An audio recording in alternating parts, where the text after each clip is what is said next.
हाँ जी, कैसे हो सब? ठीक हो? चलिए आज ही ये सब है ना। तो अपन पढ़ रहे हैं राजस्थान के संत संप्रदाय, ठीक है। उनमें से अपन ने राजस्थान के हिंदू संत कंप्लीट कर लिए हैं, उनमें से महिला संत भी अपन ने पढ़ लिया है। आज अपन पढ़ रहे हैं राजस्थान के मुस्लिम संत।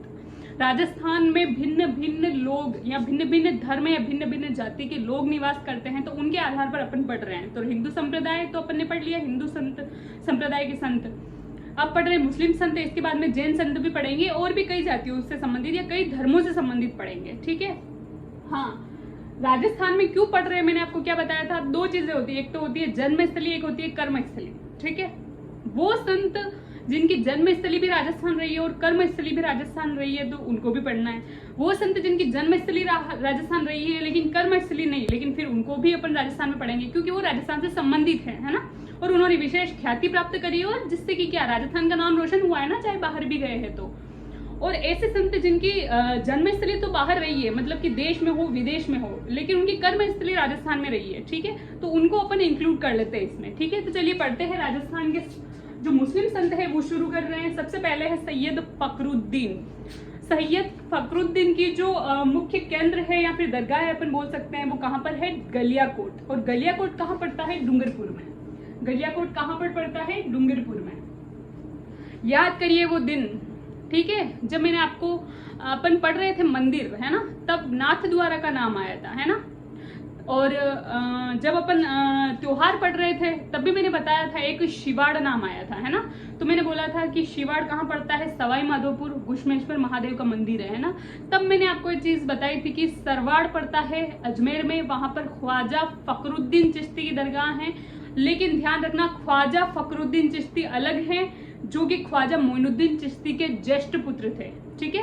लेकिन संत फखरुद्दीन अगर कहीं पे देखने को मिलेगा आपको, या फिर सैयद फखरुद्दीन, वो अलग हैं, जिनकी जो दरगाह है या फिर उनका जो मुख्य केंद्र है कहाँ पर है, गलियाकोट डूंगरपुर में। याद आ रही है वो बात या नहीं आ रही है, ठीक है। तो ये वही सैयद फखरुद्दीन है जिनका जो मुख्य केंद्र है वो गलियाकोट डूंगरपुर में पड़ता है। और एक नाम आएगा ख्वाजा फखरुद्दीन। क्या है, ख्वाजा फखरुद्दीन, इनके बारे में भी अपन पढ़ेंगे। फखरुद्दीन, तो ये ख्वाजा फखरुद्दीन अगर लग रहा है तो ये किनके बेटे हैं, ख्वाजा मोइनुद्दीन चिश्ती के, ठीक है। ख्वाजा मोइनुद्दीन चिश्ती के बारे में अभी आगे बताऊंगी मैं आपको। तो उन्हीं के ये पुत्र थे, ज्येष्ठ पुत्र थे ना, या फिर उत्तराधिकारी, हालांकि उत्तराधिकारी बोल सकते हैं, या फिर ज्येष्ठ पुत्र, ठीक है, फखरुद्दीन। तो ये अलग है, जिनकी दरगाह सरवाड़ अजमेर में है। अभी सरवाड़ कहाँ, कैकड़ी में आ गया है या अजमेर में आ गया है, आप मेरे को कमेंट में बताओ। वैसे जो ऑथेंटिक चीजें हैं वही अपन पढ़ रहे हैं, जब अपडेट होगी चीजें। खाली ये न्यूज वालों के कहने से ही अपन ऐसे नहीं लिखवा सकते कि भाई सरवाड़ किधर शिफ्ट हो गया, है ना। जब ऑथेंटिक चीजें मान ली जाएगी, भाई अपडेशन हो जाएगा, है ना, किताबों वगैरह में, तो बता देंगे अपन एनसीईआरटी वगैरह में, है ना। तो अपडेट मैं करवा दूंगी आपको, ये मेरी जिम्मेदारी है, ठीक है। तो चलिए, मुख्य केंद्र है इनका गलियाकोट डूंगरपुर में। सैयद फखरुद्दीन या फिर ऐसे बोल सकते हैं संत फखरुद्दीन, ठीक है। इनकी दरगाह, मतलब किनकी, सैयद फखरुद्दीन की, या तो मुख्य केंद्र बोल सकते हैं गलियाकोट डूंगरपुर में, या फिर बोल सकते हैं दरगाह बनी हुई है। कहाँ पर बनी हुई है, गलियाकोट डूंगरपुर में, ठीक है। अन्य नाम किसका, इस दरगाह का अन्य नाम क्या है, मजार ए फकरी। मजार मतलब दरगाह, ए और फकरी, ये बोलने का इनका तरीका होता है ना। मजार जैसे सुल्तान ए हिंद, ऐसे ही बोलते हैं ना, सुल्तानों का बादशाह, है ना, मतलब हिंदुस्तान का सुल्तान, सुल्तान है हिंद, ठीक है। तो वैसा वाला, तो ऐसे ही मजार ए फकरी, फकरी मतलब फखरुद्दीन की, मजार ए और फकरी, ये सम्मान देने के लिए वर्ड है। और मजार, मजार मतलब दरगाह, ठीक है। तो सैयद फखरुद्दीन की जो दरगाह है वो कहाँ पर है, गलियाकोट डूंगरपुर में है, या फिर उसको मुख्य केंद्र बोल सकते हैं, ठीक है। उसका अन्य नाम क्या है, वो है मजार ए फकरी, ठीक है। अच्छा, यहाँ पे जो उर्स लगता है या फिर मेला, मेला तो अपने हिंदुओं में बोलते हैं, मुस्लिम संत में अपन ये वर्ड यूज करेंगे उर्स, तो ज्यादा मतलब प्रभावशाली रहेगा, ठीक है, इफेक्टिव रहेगा। तो उर्स कब लगता है, मुहर्रम की 27 तारीख को। याद करो वो दिन जब अपन पढ़ रहे थे राजस्थान के त्योहार, और तब अपन ने मुस्लिम महीने भी पढ़े थे, मतलब हिजरी कैलेंडर के आधार पर जो महीने चलते हैं, तब मैंने आपको बताया था क्या कौन कौन से थे, मुहर्रम, सफर, रबीउल अव्वल, रबीउल सानी, जमातुल अव्वल, जमातुल सानी, रजब, शाबान, रमजान, सव्वाल, जिलकात और जिलहिज, ठीक है। तो मुहर्रम कौन सा है, पहला महीना है, जिसे कि मातम का महीना भी कहा जाता है, ठीक है, मातम का महीना भी कहा जाता है, ठीक है। साइड में लिख लेना, अगर आपको चीजें रिलेट जो करती है वो साथ में लिख लोगे तो सारी चीजें ऑलराउंडर आपको याद रहेगी, ठीक है। तो मुहर्रम की 27 तारीख को तो उर्स किनका लगता है, सैयद फखरुद्दीन की जो दरगाह है वहां पर उर्स लगता है मुहर्रम की 27 तारीख को। और अपने त्योहारों में जब पढ़ा था तब मुहर्रम ऐसे याद किया था अपन ने कि मुहर्रम मातम का महीना है और मुहर्रम की 10 तारीख को है ना ताजिए निकाले जाते हैं। और वो जो मुहर्रम मनाया जाता है किसकी, हुसैन की याद में मनाया जाता है। हुसैन कौन थे, पैगंबर जो मोहम्मद साहब थे, है ना, पैगंबर मोहम्मद साहब जो कि भगवान के दूत माने जाते हैं ना। ऐसा बताया गया था ना पहले कि भाई हर 1000 साल बाद भगवान के दूत आएंगे। सबसे पहले यहूदियों के जो दूत आए थे वो थे मोजेस, है ना। मोजेस ने एक बुक लिखी थी या फिर उनकी जो पवित्र पुस्तक थी वो थी टेस्टामेंट, है ना, या फिर ओल्ड टेस्टामेंट। उनका पवित्रवाद यहूदियों का क्या था, शनिवार, या फिर यहूदियों का आज भी देश किसे कहा जाता है, इजराइल को कहा जाता है। यहूदियों की जो भाषा होती है वो होती है हिब्रू भाषा, ठीक है। उसके लगभग 1000 साल बाद कौन आए थे, ईसा मसीह, है ना। लगभग 4 BC ईस्वी में ईसा मसीह का जन्म होता है और 0 BC मतलब 4 BC मतलब ईसा पूर्व में तो ईसा मसीह का जन्म होता है और 0 BC मतलब 0 ईसा पूर्व इनका ज्ञान की प्राप्ति होती है ना। ईसा मसीह ईसाइयों से संबंधित है। ईसाइयों से संबंधित जो बुक है ईसा मसीह की उसका क्या नाम है, बाइबिल, पवित्र ग्रंथ, या फिर उसे बोल सकते हैं न्यू टेस्टामेंट। यहूदियों की कौन सी थी, ओल्ड टेस्टामेंट, ईसाइयों की कौन सी है, न्यू टेस्टामेंट। और उसके लगभग 1000 साल बाद आने थे पैगंबर मोहम्मद साहब, लेकिन वो थोड़ा जल्दी आ गए थे, 570 ईस्वी में ही आ गए थे। 570 ईस्वी में उनका जन्म हो गया था पैगंबर मोहम्मद साहब का। लगभग 610 ईस्वी में उन्होंने बताया जन्म के 40 साल बाद कि भाई मुझे भगवान ने भेजा है, मैं भगवान का दूत हूँ, है ना।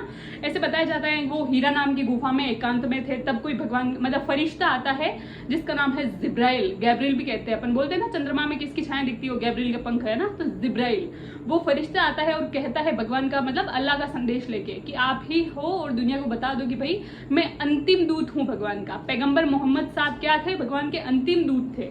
पैगंबर मोहम्मद साहब की जब बाद में मृत्यु हो जाती है लगभग 632 ईस्वी में, है ना, 622 ईस्वी में वो मक्का से मदीना चले जाते हैं जिसे हिजरत कहा जाता है। और फिर हिजरी कैलेंडर की शुरुआत हो जाती है। लगभग 630 ईस्वी में वापस वो क्या कर देते हैं, मक्का पर अधिकार करके मक्का को जीत लेते हैं।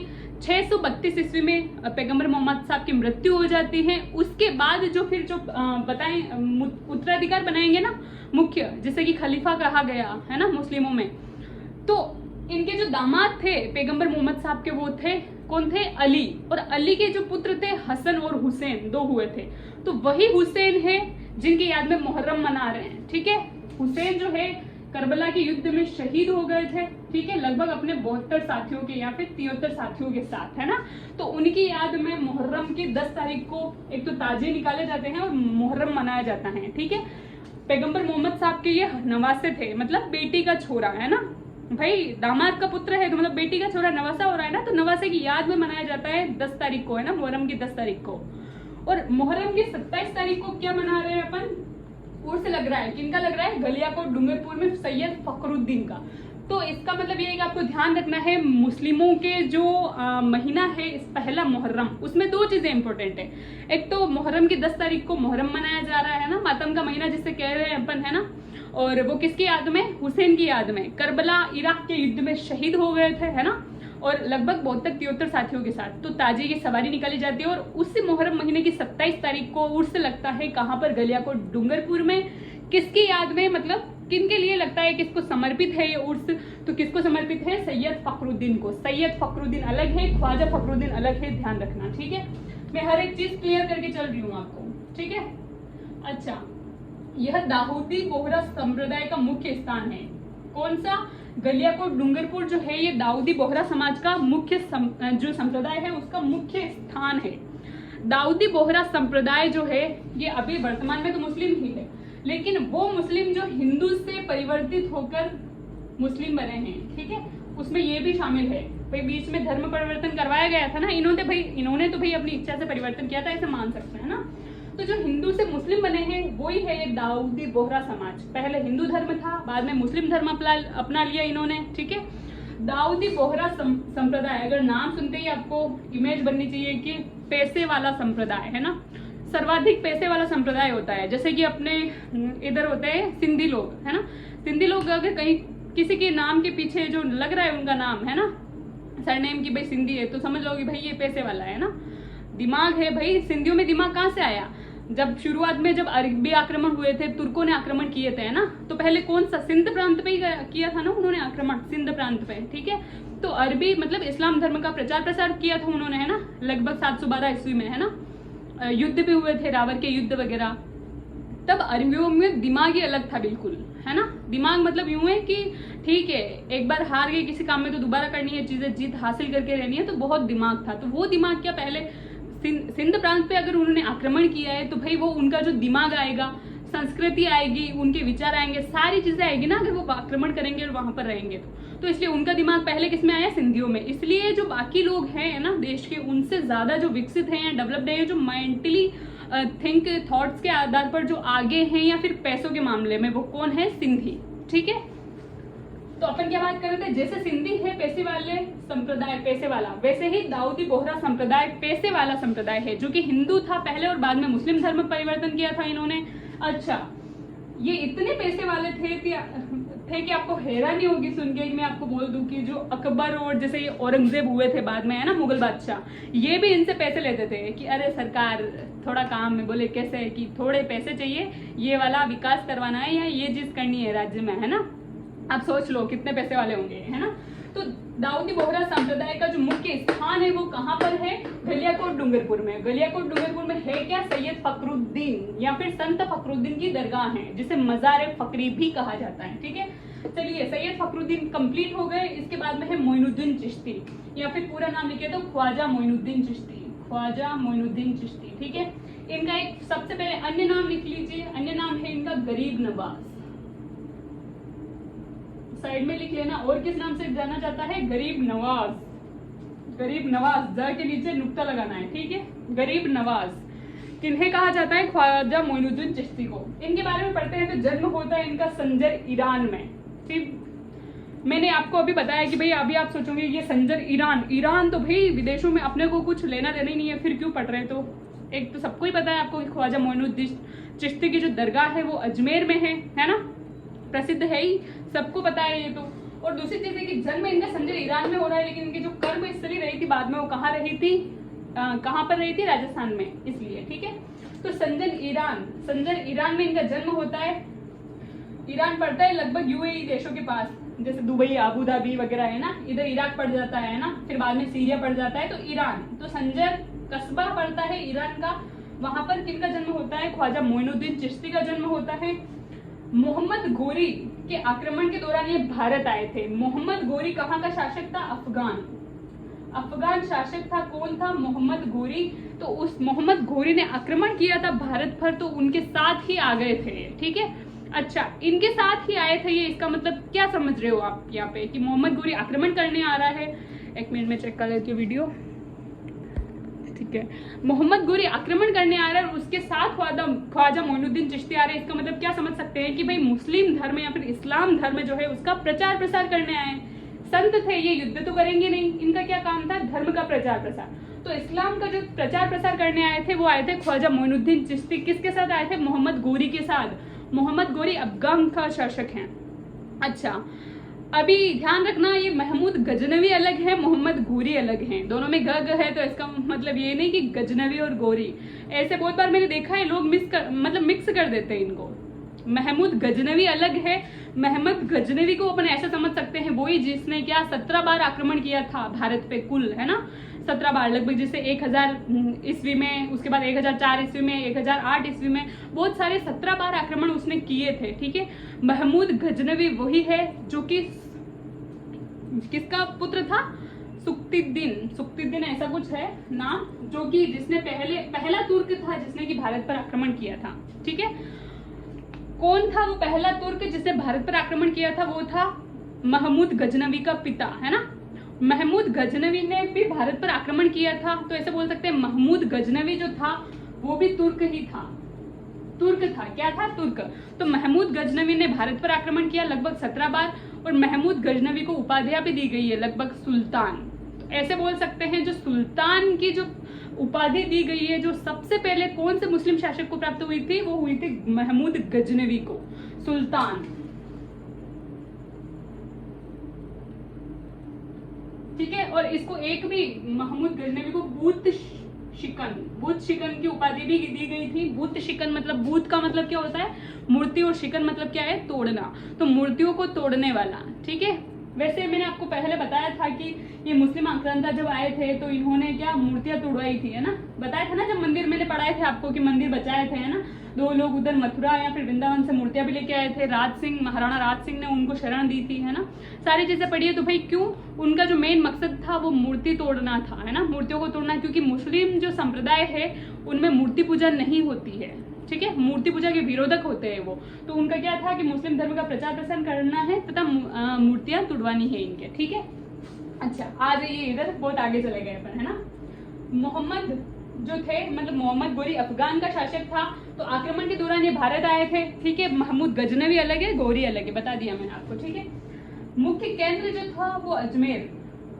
महमूद गोरी के साथ कौन आ गए थे, ख्वाजा मोइनुद्दीन चिश्ती कहाँ आ गए थे, राजस्थान में या फिर भारत में आ गए थे। लेकिन इन्होंने जो राजस्थान में मुख्य केंद्र बनाया था वो कहाँ था, अजमेर, ठीक है। और किसके समय बनाया था, तो पृथ्वीराज चौहान, ठीक है। थर्ड पृथ्वीराज तृतीय, ठीक है, पृथ्वीराज ये लिख रखा है मैंने इधर, पृथ्वीराज तृतीय के शासन काल में इन्होंने अजमेर को अपना मुख्य केंद्र बनाया था।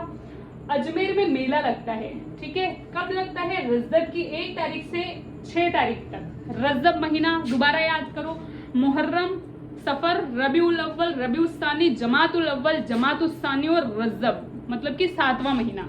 तो 7वें महीने की 1 तारीख से 6 तारीख तक ये मेला लगता है या फिर उर्स लगता है, उर्स लिखना ज्यादा इफेक्टिव रहेगा, उर्स लगता है, ठीक है। कहाँ पर लगता है, अजमेर में, ठीक है। किससे संबंधित है ये, क्यों लगता है उर्स, तो ख्वाजा मोइनुद्दीन चिश्ती से संबंधित है या फिर उनके प्रभाव में या फिर उनकी याद में लगता है। जब ये उर्स लगता है 1 तारीख से 6 तारीख तक, उनके साथ ही कुछ रस्में भी होती हैं, ठीक है। सबसे पहले तो जो उर्स की शुरुआत होती है ना, तब भीलवाड़ा का है एक गोरी परिवार, गोरी परिवार साइड में लिख लेना, कहाँ का है, भीलवाड़ा का, है ना। तो वो क्या झंडा फहराकर फिर उर्स की शुरुआत करता है, ठीक है। जैसे उर्स शुरू होता है तो कैसे शुरू होगा, गोरी परिवार जो है ये मुस्लिम परिवार है जो एक झंडा फहराता है और फिर उसकी शुरुआत करता है, ठीक है। और जब ये रजब की 1 तारीख से 6 तारीख तक जो उर्स लगता है, उसी बीच मतलब उसी के दौरान कुछ रस्में भी होती हैं, जैसे कि कुल की रस्म होती है जो कि 6 तारीख को होती है, मतलब 6 रजब को, है ना, 6 रजब को। और 9 रजब को होती है, वो होती है बड़े कुल की रस्म, ठीक है। कुल की रस्म या फिर छोटे कुल की रस्म ऐसे बोल सकते हैं। किस तारीख को होती है, 6 तारीख को। बड़ी कुल की रस्म कब होती है, 9 तारीख को। इसी के साथ अन्य रस्में भी होती है, जैसे कि मेहंदी, ठीक है, मेहंदी की रस्म होती है, चंदन बिखेरने की रस्म होती है, साइड में लिख लेना आप, मेहंदी की रस्म, चंदन बिखेरने की रस्म, जन्नती दरवाजा चूमने की रस्म, जन्नती दरवाजा, ठीक है, जन्नती, भाई जन्नत का शब्द आता ही भाई इस्लाम धर्म में काफी मतलब ये माना जाता है कि जन्नत नसीब होगी। बाद में जिहाद वगैरह बहुत सारी चीजें हुई थी, ये भी उन्हीं के लिए कि भाई जन्नत नसीब होगी। लोग युद्ध में ही जन्नत में जाने के नाम से शहीद हो जाएंगे कि भाई हमको जन्नत नसीब होगी। क्यों, क्योंकि हम अपने धर्म के लिए लड़े, धर्म का प्रचार प्रसार करने के दौरान हम शहीद हो गए, तो उनको शहीद माना जाता है, ठीक है। क्यों, क्योंकि भाई जन्नत नसीब होगी। तो जन्नती दरवाजा चूमना ये भी रस्म होती है, कहाँ पर, जब रजब में उर्स शुरू होता है उसके दौरान, ठीक है। अच्छा, इसके बाद है एक और बात यहाँ पे बताऊं मैं आपको कि जब मोहम्मद गोरी के आक्रमण के समय ये भारत आए थे, कौन, ख्वाजा मोइनुद्दीन चिश्ती, तब मोहम्मद गोरी ने ख्वाजा मोइनुद्दीन चिश्ती को एक उपाधि दी थी, ठीक है। उपाधि कौन सी थी, सुल्तान ए हिंद, सुल्तान ए हिंद। सुल्तान ए हिंद का मतलब क्या होता है, हिंदुस्तान का सुल्तान, ठीक है। किसे कहा गया है, ख्वाजा मोइनुद्दीन चिश्ती को। किसने कहा था, मोहम्मद गोरी ने। लेकिन मैंने अभी आपको बताया कि वो मुस्लिम शासक जिसे सुल्तान की सर्वप्रथम मतलब उपाधि दी गई थी वो कौन था, महमूद गजनवी, ठीक है। चलिए, और महमूद गजनवी कौन था, तुर्की शासक था एक, कौन था, तुर्की शासक, तुर्क का था, है ना। और तुर्क जो अगर ऐसे बताएं, तुर्क की जो स्थापना करी थी, तुर्क साम्राज्य के संस्थापक वो कौन था, अलप्तिगिन, कौन था, अलप्तिगिन, ठीक है। और उसी के बाद में वंशज हुआ है, कौन हुआ है, महमूद गजनवी। चलिए, मुगल बादशाह अकबर, अब इसके बारे में आगे बता रहे अपन कि मुगल बादशाह जो अकबर हैं यहाँ 14 बार आया था तथा उसने दरगाह को 18 गांव भेंट किए। मुगल बादशाह अकबर जो थे वो दरगाह पर लगभग कितनी 14 बार आए और लगभग 18 गांव भेंट किए थे, ठीक है। 14 बार आए, वो किस लिए आए थे, पुत्र रत्न प्राप्ति, ठीक है, ये चीज आपको याद रखनी है, नहीं लिखोगे तो भी चलेगा, सिर्फ याद रखनी है। पुत्र रत्न प्राप्ति के लिए आए थे और फिर बाद में होता है, आपको पता ही है कि कछवाहा शासक है ना, भारमल से इनकी मुलाकात हो जाती है। लगभग 1562 ईस्वी में मुगल और इसके राजपूतों के बीच संधि भी हो जाती है। हरका बाई का विवाह कर भी दिया जाता है इनके साथ, है ना। और मुलाकात कहाँ, सांबर में होती है ना, सांबर में विवाह कर दिया जाता है। तो ये तब पहले क्या आए थे, मस्जिद में आए हुए थे अकबर, और फिर जाते टाइम फिर किससे मिले थे, भारमल से, है ना, और फिर संधि वगैरह की थी। ठीक है, तो मुगल बादशाह जो अकबर है उनको वो क्या 14 बार आए थे, और 14 में 4 जोड़ लो कितनी 18 गांव दरगाह को इन्होंने भेंट किए थे। ठीक है, इसके बाद है मेवाड़ महाराणा जगत सिंह सेकंड ने इस दरगाह को 4 गांव दान में दिए। मेवाड़ महाराणा जगत सिंह सेकंड, जैसे जब भी आपको जगत सिंह सेकंड का नाम आता है, आपको एक ही चीज ध्यान रखनी है, 2 चीज, एक तो है हुरड़ा सम्मेलन, ठीक है, हुरड़ा सम्मेलन, और दूसरी चीज है उदयपुर में जो जगत निवास महल है, जगत निवास महल, उसका निर्माण करवाया था जगत सिंह सेकंड ने। उदयपुर में मतलब 2 चीजें, एक तो जगत निवास महल और एक है जग मंदिर, मतलब निवास, है ना, जग मंदिर और जग महल। ठीक है, जग निवास महल, तो जग महल और जग मंदिर, ठीक है, किस झील के किनारे है, पिछोला झील के किनारे उदयपुर में। जग मंदिर की अगर जहां पे बात आती है, तो जग मंदिर का निर्माण तो करवाया था किसने, जगत सिंह प्रथम ने। जग मंदिर का निर्माण जो शुरू करवाया था वो तो कर्ण सिंह ने करवाया था, लेकिन जग मंदिर का निर्माण पूरा किसने करवाया था, जगत सिंह प्रथम ने। ठीक है, लेकिन जगत निवास महल का जो निर्माण करवाया था वो जगत सिंह सेकंड ने करवाया था। उधर फर्स्ट लिखा है मैंने, जगत सिंह फर्स्ट, इधर जगत सिंह सेकंड। और जब मेन चीज ये है कि हुरड़ा सम्मेलन की जब भी बात आएगी तब आपको क्या ध्यान रखना है, जगत सिंह सेकंड, है ना। हुरड़ा सम्मेलन की वैसे अपन पढ़ेंगे, पृष्ठभूमि जो तैयार की थी वो तो संग्राम सिंह ने की थी, लेकिन बाद में जब उनकी मृत्यु हो गई थी तो फिर अंतिम अंजाम किन्होंने इनके टाइम में हुआ था, जगत सिंह सेकंड के समय। ठीक है, अब एक कमेंट आप मुझे बताओ, कमेंट करके क्वेश्चन का आंसर, कि हुरड़ा सम्मेलन की अध्यक्षता किसने की थी। भाई मराठों के विरोध में ही तो हुआ था ये, है ना, मराठों के विरुद्ध ही हुआ था ये हुरड़ा सम्मेलन, तो अध्यक्षता किसने करी थी इसकी। ठीक है, इतना हिंट दे दिया, अब बता दो मेरे को। इसके बाद है जोधपुर महाराजा अजित सिंह ने भी इस दरगाह को भूमि अनुदान दिया था। सबसे पहले तो बात ये आ रही है कि अजित सिंह कौन है, तो मैंने पहले आपको बताया था कि जब जब अजित सिंह की नाम आएगा, जोधपुर मतलब मारवाड़ से संबंधित, है ना, जब जब अजित सिंह का नाम आएगा मारवाड़ से संबंधित, तब तब दुर्गादास राठौड़ का नाम आएगा।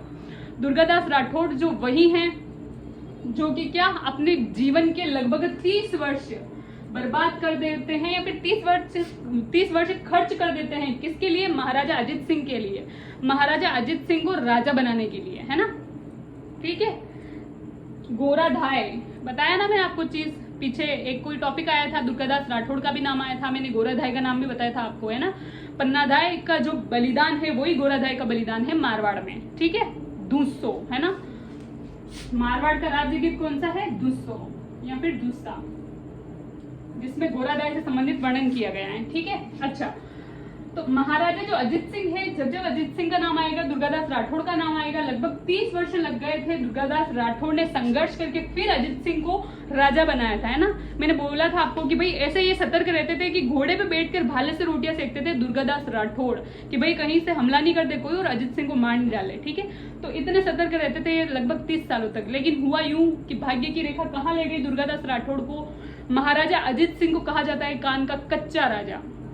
ठीक है, क्योंकि किसी की बातों में आकर फिर इन्होंने देश निकाला दे देते हैं किसको, दुर्गादास राठौड़ को। ठीक है, तो ये वही महाराजा अजित सिंह है जिन्होंने क्या किए थे, भूमि अनुदान दिया था, किसको दिया था, जो ख्वाजा मोइनुद्दीन चिश्ती की जो दरगाह है अजमेर में, वहां पर, है ना। अच्छा, अब यहाँ पे एक चीज क्या समझ रहे हो आप, 18 गांव 4 गांव भूमि अनुदान, ये भूमि जो अनुदान, अब आप सोच रहे होंगे भैया जोधपुर का तो महाराजा है ना, और भूमि अनुदान दे रहे हैं, मतलब जोधपुर की कोई भी सीमा होगी, है ना, मतलब कोई जगह जमीन होगी, भूमि होगी, वो अजमेर को दे रहा है, तो भाई कहाँ जोधपुर कहाँ अजमेर, तो ऐसा नहीं है। जोधपुर महाराजा अजित सिंह ने आक्रमण किया था अजमेर पे, तब कोई भूमि का भाग उन्होंने जीत लिया था, तो जीतने के बाद या फिर अधिकार करने के बाद उन्होंने क्या बोला था कि ये भूमि में मतलब दरगाह के नाम करता हूँ, मैं अनुदान देता हूँ, है ना, दान देता हूँ, किसको, दरगाह को। तो भूमि तो कहाँ की थी, अजमेर की थी, लेकिन इन्होंने आक्रमण करके अधिकार कर लिया था, फिर वो अनुदान कर दी थी किसको, दरगाह को। और यहाँ पे आ रहा है कि 4 गांव दान में दिए, 8 गांव भेंट किए, तो तो इसका मतलब ये नहीं कि गांव के भाव पूरे के पूरे भेंट कर दिए।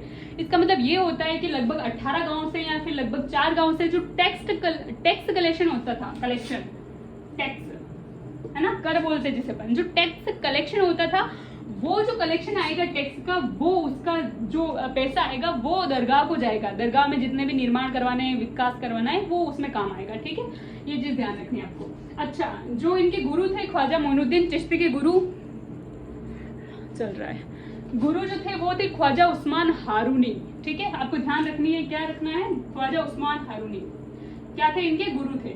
अच्छा, मैंने अभी आपको एक चीज बताई कि मोहम्मद गौरी के समय मतलब उनके साथ ही कौन आए थे, ख्वाजा मोइनुद्दीन चिश्ती कहाँ आ गए थे, भारत आ गए। और मोहम्मद गौरी ने उनको क्या उपाधि दी थी, क्या उपाधि दी थी, सुल्तान हिंद।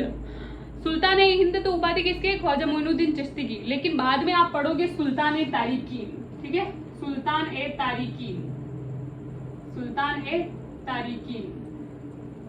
तो ये वाली उपाधि किसको दी गई है, ख्वाजा मोइनुद्दीन चिश्ती के ही एक बाद में शिष्य होते हैं जिसे कहा जाता है हमीमुद्दीन नागौरी। उनको सुल्तान तारिकीन की उपाधि कौन देते हैं, ख्वाजा मोइनुद्दीन चिश्ती। और ख्वाजा मोइनुद्दीन चिश्ती को सुल्तान हिंद की उपाधि कौन दे रहा है, महमूद गौरी, है ना, मोहम्मद गौरी। ठीक है, मोहम्मद गौरी। ठीक है, इसके बाद है ख्वाजा उस्मान हारूनी किनके गुरु हैं, ख्वाजा मोइनुद्दीन चिश्ती के।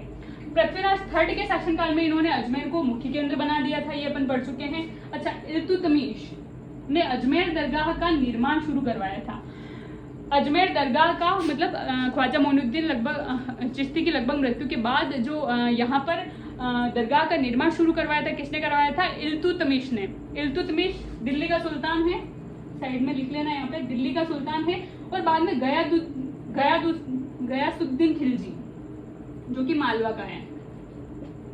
इल्तुतमिश, ठीक है, जो कि कहाँ का है, दिल्ली का शासक है। उसने अजमेर दरगाह का निर्माण शुरू करवाया है। और अजमेर दरगाह का जो निर्माण पूरा करवाया है वो किसने करवाया है, गयासुद्दीन खिलजी ने। गयासुद्दीन खिलजी कहाँ का था, मालवा का शासक था। ये मालवा अपने पास ही पड़ता है ना, MP क्षेत्र है ना। तो गयासुद्दीन खिलजी ने दरगाह का निर्माण पूरा करवाया है। ये चीज आपको ध्यान रखनी है, बहुत बार पूछा जाता है, RPSC बहुत बार पूछ चुकी है कि अजमेर दरगाह का निर्माण शुरू किसने करवाया था और पूर्ण किसने करवाया था। तो शुरू तो करवा रहे कौन, इल्तुतमिश जो कि दिल्ली का सुल्तान है। पूरा कौन करवा रहे हैं, गयासुद्दीन खिलजी। ठीक है, जो कि मालवा का शासक है। ठीक है, साइड में लिख लेना। मोहम्मद बिन तुगलक दरगाह की यात्रा करने वाला दिल्ली का पहला सुल्तान था। ठीक है, पहला सुल्तान मतलब कि पहला मुस्लिम सुल्तान। ठीक है, कौन है, मोहम्मद बिन तुगलक, जिसने दरगाह की यात्रा करी थी सबसे पहले। भाई दरगाह किससे संबंधित है, मुस्लिम धर्म से संबंधित है। और उस दरगाह की यात्रा सबसे पहले कौन से मुस्लिम सुल्तान ने की थी, तो किसने करी थी, मोहम्मद बिन तुगलक। अब यहाँ पे एक माइंड में एक क्वेश्चन क्रिएट होगा आपके कि भाई निर्माण करवा रहा है इल्तुतमिश, है ना, निर्माण ही करवा रहा है और सबसे पहले ये आ रहा है, तो भाई इसने निर्माण करवाया इल्तुतमिश, ये भी तो भाई मुस्लिम ही है ना।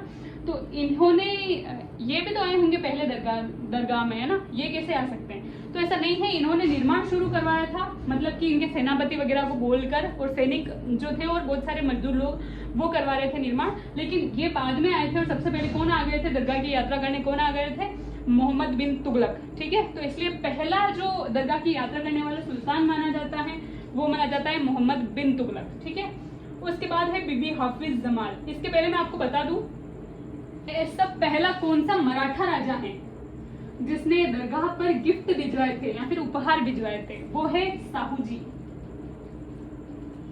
शिवाजी होते हैं सबसे पहले। ठीक है, उसके बाद में शिवाजी के बाद कौन बनते हैं, शंभाजी। शंभाजी के बाद कौन, साहू जी। ठीक है, तो ये साहू जी जो पहला मराठा शासक है जिसने दरगाह पर क्या भिजवाए थे, गिफ्ट भिजवाए थे या फिर उपहार भिजवाए थे। ठीक है, ये चीज ध्यान रखनी है आपको। उसके बाद है औरंगजेब। औरंगजेब की बहन थी एक। ठीक है, क्या थी, औरंगजेब की बहन थी। आप प्लीज वीडियो पॉज कर करके लिख लेना, साइड में चीजें जो बोल रही हूँ। मेरे पास एक्स्ट्रा जगह नहीं है तो मुझे वापस इन्हीं को ही मिटा करके लिखना पड़ रहा है ना। और मैं आज बोल भी थोड़ा फास्ट रही हूँ, वो इसलिए कि वीडियो थोड़ा बड़ा हो जाएगा और फिर मेरे पास जगह भी कम है। और दूसरी चीज है कि वीडियो थोड़ा बड़ा हो जाएगा और मेरा मोबाइल गर्म होकर डिश हो जाएगा। ठीक है, अच्छा, मराठा कौन सा पहला मराठा राजा है जिसने क्या किया था, मतलब दरगाह पर उपहार भिजवाए थे या फिर गिफ्ट भिजवाए थे, तो वो कौन थे, साहू जी। शिवाजी हुए थे, उसके बाद संभाजी, उसके बाद साहू जी हुए थे। इसके बाद है औरंगजेब। औरंगजेब की एक बहन थी जहां आरा, जहां आरा, ठीक है, जहां आरा मतलब मुगल राजकुमारी थी जहां आरा। किसकी बहन है ये, औरंगजेब की बहन। तो ये जहां आरा ने भी पैदल यात्रा करी थी, कहाँ की, दरगाह की, अजमेर, है ना। औरंगजेब की बहन है जहां आरा, मुगल राजकुमारी है ना जहां आरा, तो उसने क्या किया था, पैदल यात्रा करी थी, कहां तक, अजमेर, दरगाह की पैदल यात्रा करी थी।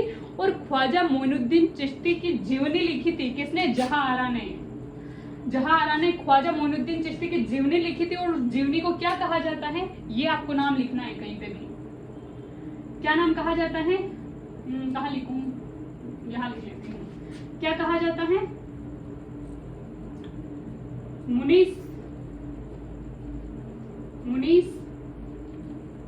उल अखाह, ठीक है। ख्वाजा मोइनुद्दीन चिश्ती की जीवनी लिखी थी, किसने लिखी थी, जहां आरा ने। जहां आरा कौन थी, औरंगजेब की बहन थी, मुगल राजकुमारी थी, जो कि क्या, अजमेर दरगाह की पैदल यात्रा करती है। और उसके बाद ख्वाजा मोइनुद्दीन चिश्ती पर एक जीवनी लिखती है ना, ख्वाजा मोइनुद्दीन चिश्ती की जीवनी लिखती है, लेख लिखती है, जिसे क्या कहा जाता है, मुनीस उल अखाह।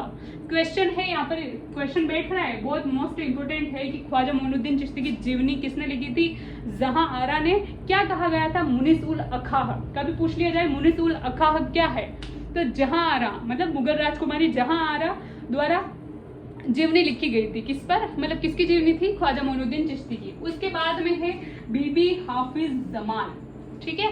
ये कौन थे, ये ख्वाजा मोइनुद्दीन चिश्ती की बेटी थी, ठीक है, ख्वाजा मोइनुद्दीन चिश्ती की बेटी थी। एक पुत्र तो कौन था, ख्वाजा फखरुद्दीन चिश्ती, है ना, मैंने आपको बताया था।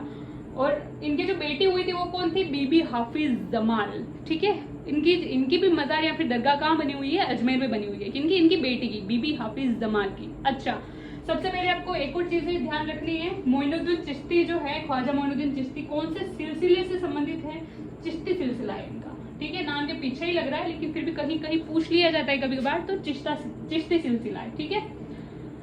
तो बस आज के लिए इतना ही, ठीक है, हो गया सारी चीजें। Thank you.